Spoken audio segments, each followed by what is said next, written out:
Mall supply చేసే వాళ్ళని పట్టుకోవటం కోసం జేడీ, కేడీ, కిరణ్, రమ్య వాళ్ళు ఒక లొకేషన్ దగ్గరికి వస్తారు. స్టూడెంట్స్‌ని టార్గెట్ చేసి మరీ ఈ మాల్‌ని అమ్ముతున్నారు. ఈరోజు వాళ్ళని అస్సలు వదలకూడదు. ఖచ్చితంగా పట్టుకొని తీరాల్సిందే. అందరూ అలర్ట్‌గా ఉండండి అని ధాత్రి చెప్తుంది. కేదార్ నువ్వు కార్‌లో కూర్చొని ఉండు. రమ్య నువ్వేమో ఆ చెట్టు చాటున దాక్కొని ఉండు. నేను ఇక్కడే ఉంటాను అని ధాత్రి చెప్తూ ఉంటే అప్పుడే కిరణ్ దగ్గర నుంచి ఫోన్ కాల్ వస్తుంది. మేడం ఇద్దరు ముసుగులు వేసుకొని లేడీస్ వస్తున్నారు మేడం కనిపిస్తోందా అని కిరణ్ చెప్పటంతో ఓకే నేను చూస్తున్నాను మీరంతా అలర్ట్‌గా ఉన్నారు కదా గైస్ అని జేడీ చెప్తూ ఉంటుంది. ఆ ఇద్దరు ముసుగు వేసుకొని ఉన్న అమ్మాయిలు జేడీ దగ్గరికి వచ్చి రమేష్ ఎక్కడా అని అడుగుతూ ఉంటే రమేష్‌కి పని ఉందని రాలేదు. మీరు ఆ 1 కేజీ ప్యాక్ ఇస్తే నేను తీసుకువెళ్ళిపోతాను అని జేడీ చెప్తుంది. ఇక ఆ ఇద్దరు అమ్మాయిలు కూడా గుసగుసలాడుకుంటూ ఉంటారు.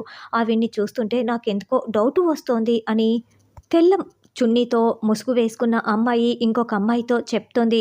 అవును నాకు కూడా అని ఇంకొక అమ్మాయి అంటుంది. ఆవిడ చేతికి ఇవ్వటం అస్సలు మంచిది కాదు. పద ఇక్కడి నుంచి పారిపోదాం అని తెల్ల ముసుగు వేసుకున్న అమ్మాయి చెప్పటంతో ఇద్దరు పరుగులు పెట్టి వెళ్ళిపోతూ ఉంటారు. హేయ్ ఆగు అంటూ ధాత్రి వెంట పడుతూ ఉంటుంది. అప్పుడే కేదార్, కిరణ్, రమ్య వాళ్ళు కూడా వాళ్ళని పట్టుకోవటం కోసం పరుగులు పెడుతూ వస్తూ ఉంటారు.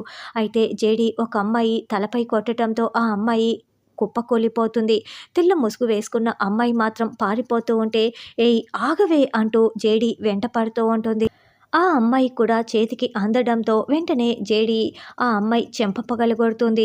వెంటనే ఆ అమ్మాయి కింద పడిపోతూ ఉంటే ముఖానికి ఉన్న తెల్ల చుడీదార్‌ని లాగి పడేస్తుంది.